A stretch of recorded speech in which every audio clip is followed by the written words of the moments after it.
is good, YouTube? Quinn Wade Basketball Analysis coming to you with a quick video. I wanted to let you guys know I got some new merchandise available, not just t-shirt anymore. I got different type of t-shirts, different type of shirts and logos that you can purchase on my spread shirt, and also hoodies now. We have expanded and added more to the channel and more merchandise for the brand. Thanks for supporting. It will be in the description and the links will be in the comment section below. Thanks for helping me and supporting the movement. Quinn Wade Basketball Analysis. I'm going to check out the video. What is good, YouTube? Quinn Wade Basketball Analysis coming to y'all with another video. This is about Anthony Davis. Everybody is talking about Anthony Davis because he made the failed comments, and I just look at it and say, these guys don't watch AD play. I can't put the blame on all fans because the Pelicans do not play on national TV that often, and he hasn't made it to the playoffs. He only made it 2 out of 7 years, so you don't really get to see him play because he hasn't been making the playoffs consistently. And not only that, he hasn't been on the national TV so people can get the exposure. And he's not the most marketed guy either. When you think about the best players, he's not the most popular player. He's not the biggest player from fans. But he took a lot of headlines when he asked to get traded and wanted to go to the Lakers, one of the biggest brands, if not the second biggest brand under the Knicks. For Spotlight, this is a chance for him to really rebrand himself. This is a chance for him to make a lot of money. This is a chance for him to really be a superstar. And I just want to remind you guys, when I talk about Anthony Davis on this channel, I always show him love and respect because he is one of the most dominant players of this generation, and he only has played less than 10 years, and he already has all NBA first team appearances, defensive team appearances. This is a guy that has been a multiple time All-Star MVP. This is a guy that has averaged over 20 points a game the last couple of seasons. Even last year, I had picked him to be the scoring title winner, but it ended up going to James Harden. But Anthony Davis was second, averaging 29 points a game damn near the whole year. This is a guy that in January averaged 32 points a game and 14 rebounds, 4 assists, 2 blocks, and a steal, and 51% from the field. This is a guy that averaged 29 points and 13 rebounds in December while shooting 52% from the field. This is a guy that even in November averaged 28 points and 12 rebounds, 4 assists, 2 blocks, and a steal. This is one of the most complete players in the entire NBA. He doesn't have that many holes in his game.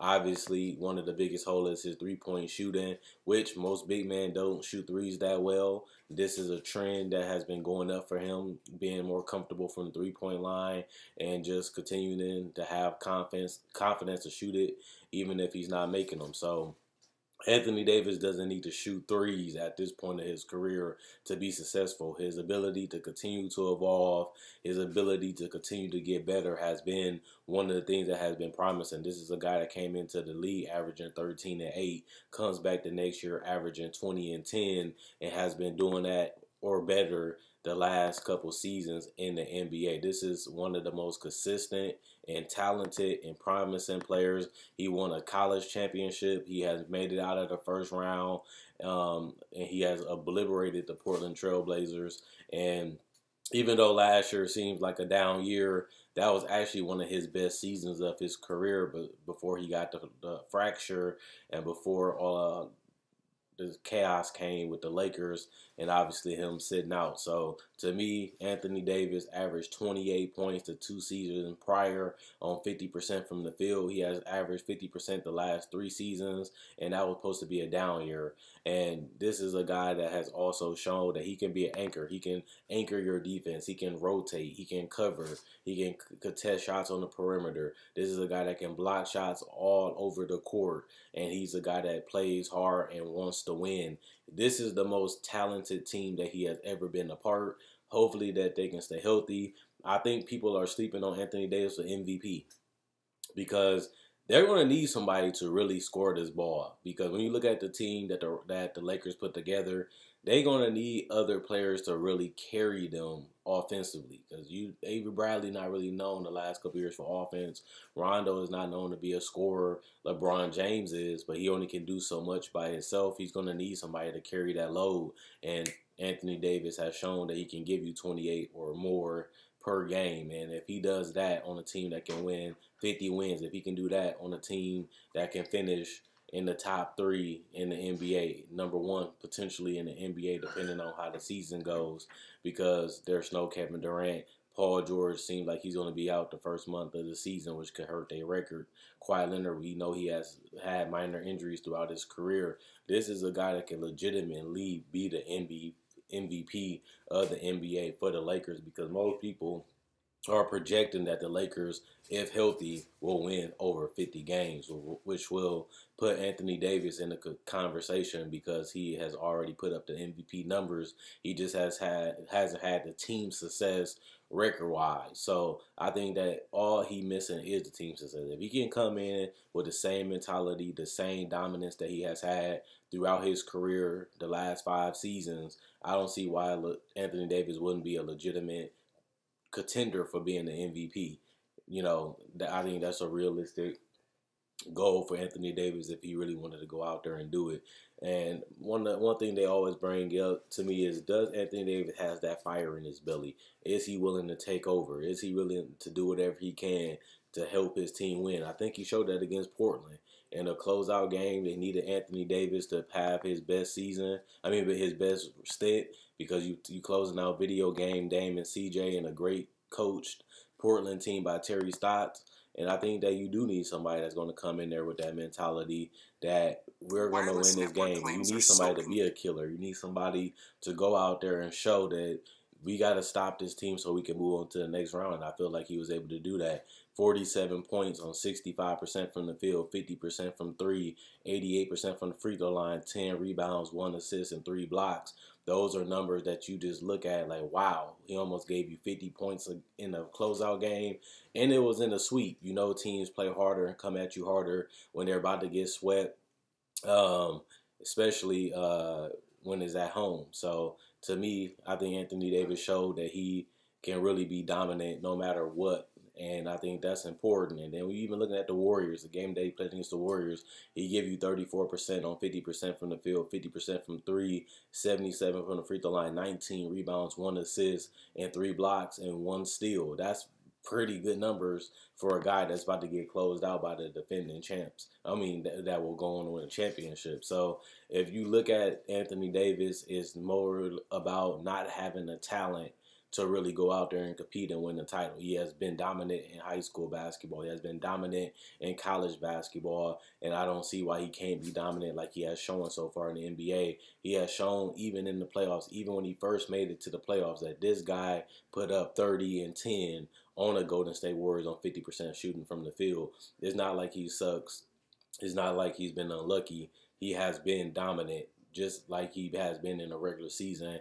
In the postseason, he just hasn't had enough help. And if we got to be honest, LeBron is one of the best players in the entire NBA. He's one of the best passers in NBA history.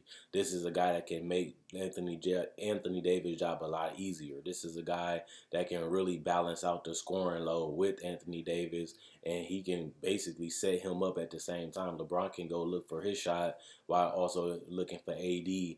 And AD can get the easiest shots of his whole entire career playing with a great gifted scorer / passer in LeBron James. As I'm a Laker fan, no, but I have to give love and respect to AD because he has improved. He has continued to get better, and he has did what he has to do. This is a guy that almost averaged a career high in points and assists in the same damn season, showing that he can do whatever he can and he's willing to do whatever he can to win games for his team. Did it work out? No, they still missed the playoffs, but now he has really no excuse for not being able to have a chance to win the title now that he teamed up with LeBron. Only thing that can really stop this team from having a legitimate chance is injuries, and that's out of your control. You can't control injuries at the end of the day. So if that's the case, then that's unlucky, and it happens. But he still is young. Let's not forget that Anthony Davis has years after the Lakers to win titles. Even if he wants to stay with the Lakers for 10 years, this is a guy that's only 26 years old,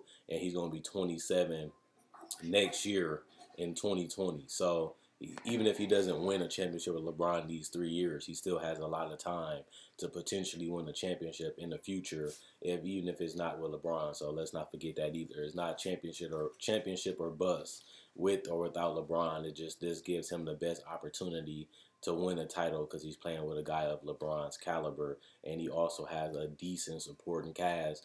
And I feel like Anthony Davis and LeBron gonna draw so much attention that it's gonna make their job a lot easier, and they're gonna feed off LeBron and AD, and LeBron and AD knowing that they're good passers for their position or the best passers at their position, depending on who you think is at power forward.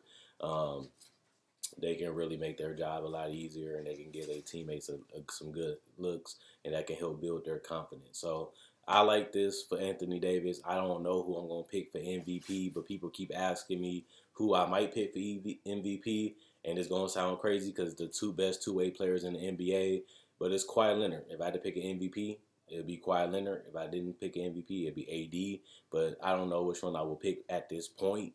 But those two are guys that play on both sides of the court, guys that have had dominant playoff runs, guys that have really went out there and put up MVP type numbers. They just couldn't stay healthy. The only difference is AD might have the wins this year. Kawhi Leonard had a season when Russell Westbrook wanted that he could have won MVP because he had the wins and the numbers. It just he didn't have the fans and the media on his side, and that could happen to AD too, as he's not the most popular player. But the difference is AD played for the Lakers. People are going to be talking about him. People are going to be covering him a lot more because he is going to be more on TV. He is playing with LeBron, who's always the leading vote getter for the All-Star game. So this is really a big chance for AD to steal the spotlight from Kawhi Leonard, KD, LeBron, James Harden, Steph Curry, because now he's playing in a bigger market. He's playing with more people watching, more people care about him, more people want to see him fail, more people want to see him succeed because of what it comes with the Laker brand. They're flashy, they're glamorous, they're winners, they're dominant, they're champions, they're greatness, and that comes with the throne of being a Laker. And I feel like Anthony Davis knew that when he wanted to go to the Lakers, that people were going to talk about him, and now it seems like they're talking about the AD every single day, which wasn't even the case until he made the trade request last year by the trade deadline. So this could be this can be bad, this can be ugly, but I think Anthony Davis has the talent, he has the mentality, he has the ability to dominate, that it won't be as bad for him, in my personal opinion, because I think he's going to be ready to play, and he's going to be ready to go out there and show out. And I think he's ready, and he really wants this opportunity to show that he is one of the best players, that he can be a championship player, and he can be an MVP, and all he needed was somebody to help balance out the offense and help him out and really give him a legitimate duo, a legitimate guy they can rely on.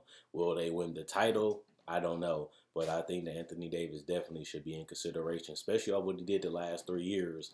If they won more games and he had a bigger chance on TV, I think Anthony Davis would have got a lot more MVP votes. But now that he's in a situation where they can win games, and he has the ability to put up the numbers, and he's playing in a place with a lot of media, a lot of people covering, they're already the talk of the internet the last couple months, and he hasn't even played a game yet.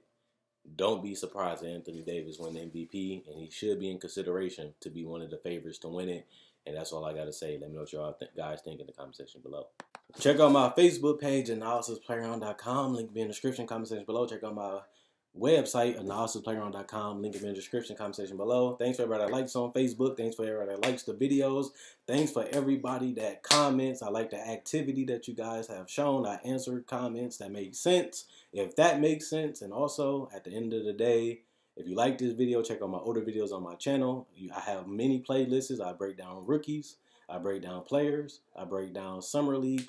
I do cover the draft, and I got a mock draft up already.